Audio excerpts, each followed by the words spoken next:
Unrehearsed creepypasta narrations, part 38.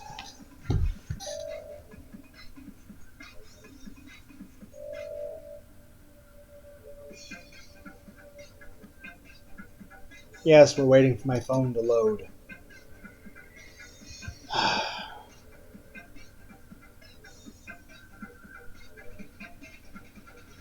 Well, there's a story called The Blood Keeper, written by Christopher Maxim, I think. It's kind of hard to read. Written September 15th, 2020. Rating of 8.41. Let me close the advertisements. Estimated reading time 9 minutes. The Blood Keeper by Christopher Maxim. I live in a small but lively town in Massachusetts. Its local legends have fueled my love affair with the paranormal. It's a subject that fascinates me to this day. Coupled with insomnia, this passion has led me to spend many a night at a nearby cemetery, hoping to see a ghostly apparition nearby while walking through to pass the time. These outings were unfruitful, void of all activity, supernatural or otherwise. My dream of stealing a glimpse at what comes after eventually subsided. I continued to visit the graves. It was a place where I could collect my thoughts when sleep eluded me.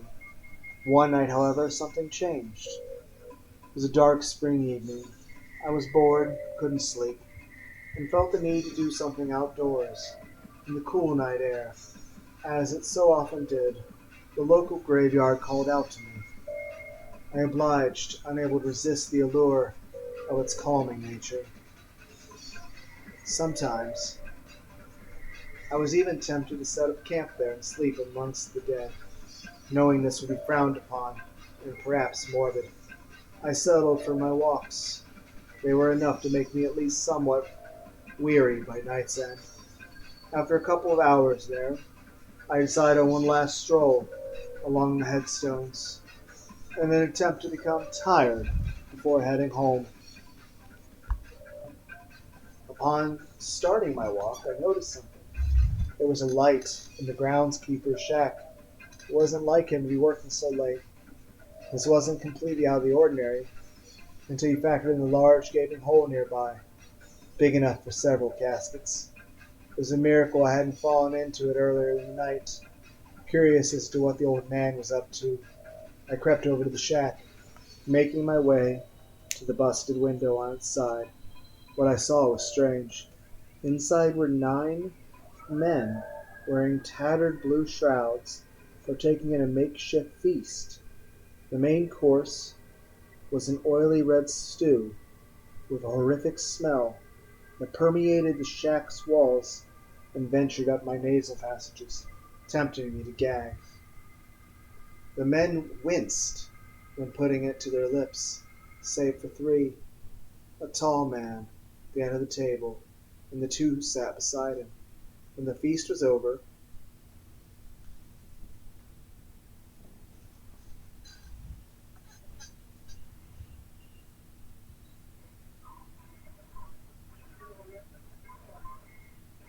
this tall figure stood up and addressed the room. "Hello, newcomers. I hope dinner has been to your liking." He spoke with a firm voice. It resonated throughout the shack and beckoned even me to listen. Now that our bellies are full, Elijah will explain the rules of your impending trial.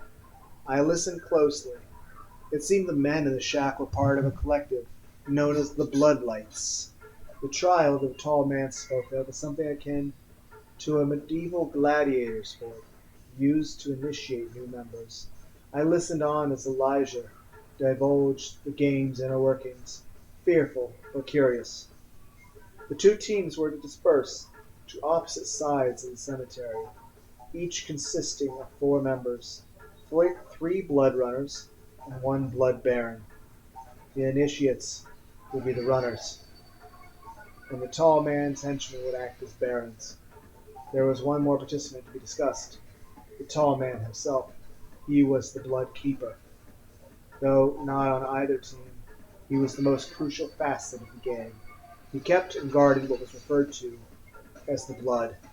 I gather that this referred to the red amulet hanging from the keeper's neck, as he firmly clasped it every time the word blood was uttered.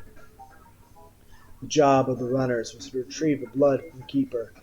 The barons acted as the council, overseeing each team, helping where needed. After Elijah finished the lecture, the blood keeper took over. With every wound there is blood. With every drop of blood there is solace. Without death there can be no light. The keeper opened a large cupboard in the corner of the shack, revealing a woman bound and gagged. Futilely attempting to cry out for help, my heart sank. This was not your normal, run-of-the-mill cult ritual. I had to find help, but what if they heard me? Unable to nail down my next course of action, I was immobile, frozen in fear. The blood keeper continued. The light of blood can only be seen in death. Pulling a large red dagger out from his cloak, he grabbed the woman and plunged it into her gut. I watched in horror as the life left her eyes. She began to shriek and was soon cut off by a cut to the chest, followed by a final blow to her neck. I was mortified. After throwing this kill to the floor, the keeper pulled out 3 vials, filling each of them with blood that dripped from his blade. This was the blood the runners were after, not the amulet. This is all the blood I have to offer. That gives at most 3 of you the opportunity to become bloodlights. And remember, you are being watched. Those who fail to collect must be disposed of. The same goes for any outsider you encounter. Corpses are to be thrown in the pit. Dear God, I was truly in danger. That's what the nearby hole was for. The perfect hiding spot for a mass grave. You must stop at nothing to obtain one of these vials. All others will be sacrificed. Your thirst for blood must be as strong as your will to live. The men exited the shack to begin the trial. I scurried silently to the wooded part of the graveyard and hid behind a large tree, not wanting to end up with the poor woman. I just needed an opening to escape without being noticed. Glancing out at the cemetery, I saw a runner knelt before a grave, eyes closed. I assumed this was a requirement before the game commenced. A perfect chance for me to make a run for it. Let the trial begin! The bloodkeeper's voice echoed through the trees before I could take even a single step toward safety. My survival still hung in the balance. Using a moonlit pool of water by my feet as a reflective surface, I watched as Elijah and 3 runners strategized just 10 yards from my position. My heart was pounding so hard I was worried they would hear it. Between the beating in my chest and the conspiring whispers that filled the forest, my ears were consumed with the unsettling symphony of torture. Just when I couldn't bear another moment,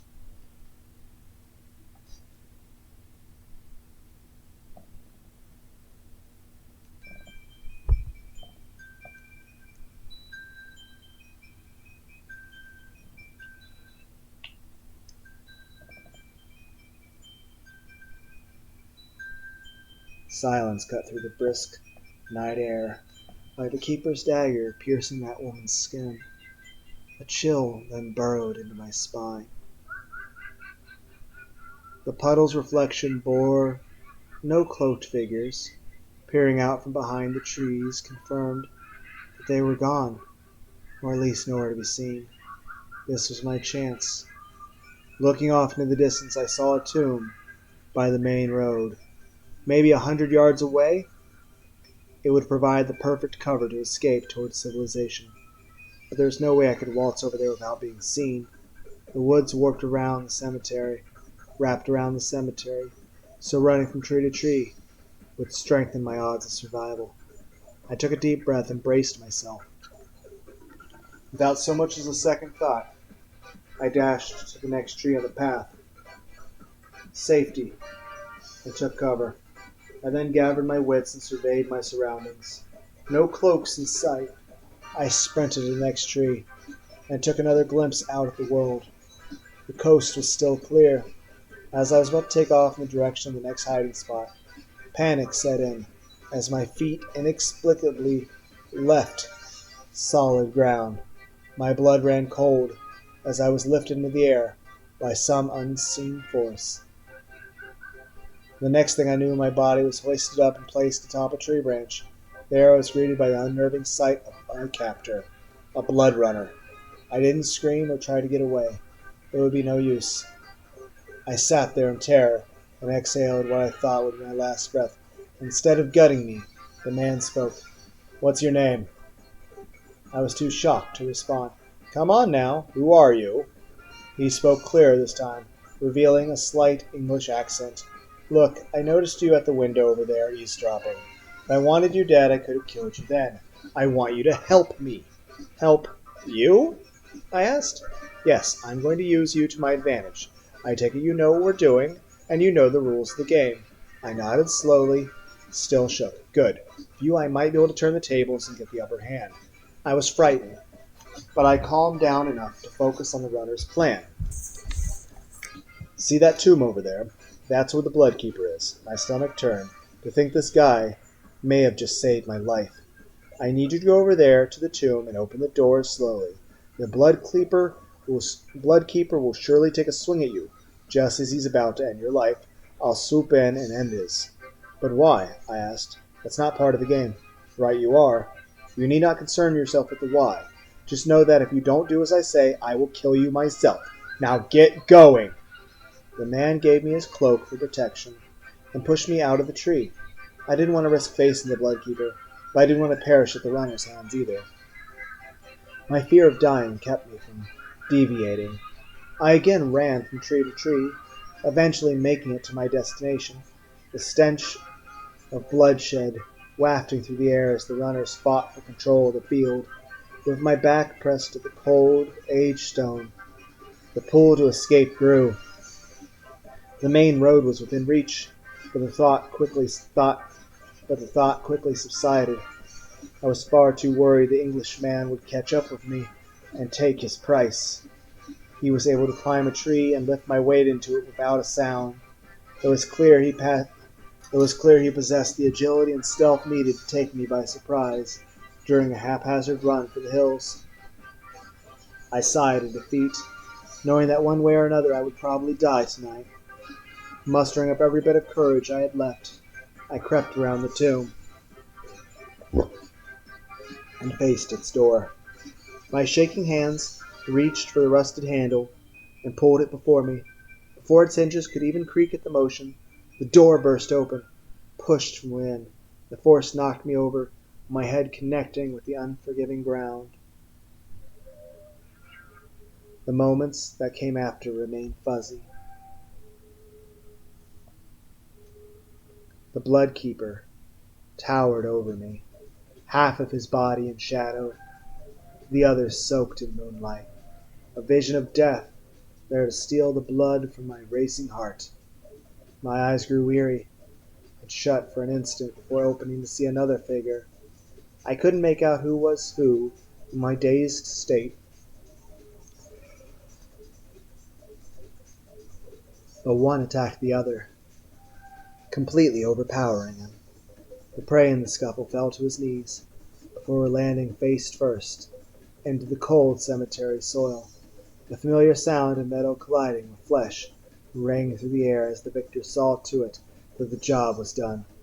I prayed it was the blood keeper being torn apart, otherwise I was a goner.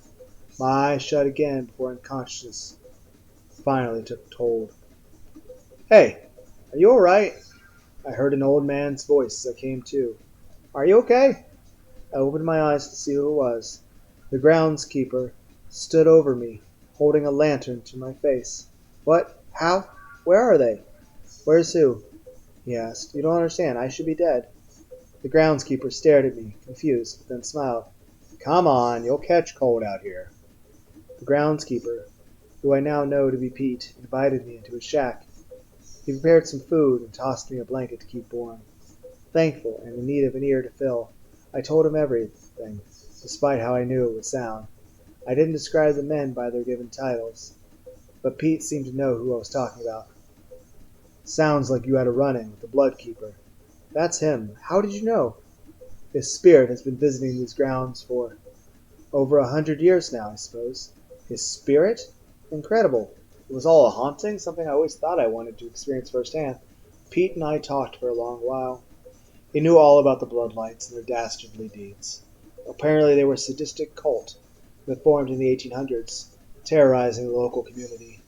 Each Bloodlight initiation brought with it more disappearances. They used the cemeteries as space for their trials, burying casualties and sacrifices at the end of every night. After all, who would look for bodies in a graveyard? Over 50 souls fell victim to the Bloodlights before their sinister games were brought to a halt. During their last outing, an Englishman infiltrated their ranks and killed the Blood Keeper, avenging the death of his wife, who had been murdered during one of their trials. Soon after, his disciples came forward, claiming to have been controlled by the Keeper's amulet, alleging that it had supernatural powers. No such amulet was ever recovered. After Pete explained everything, I sat in awe, dumbstruck by the whole ordeal. Had I relived that fateful night, or did I time travel and help that man fulfill his goal?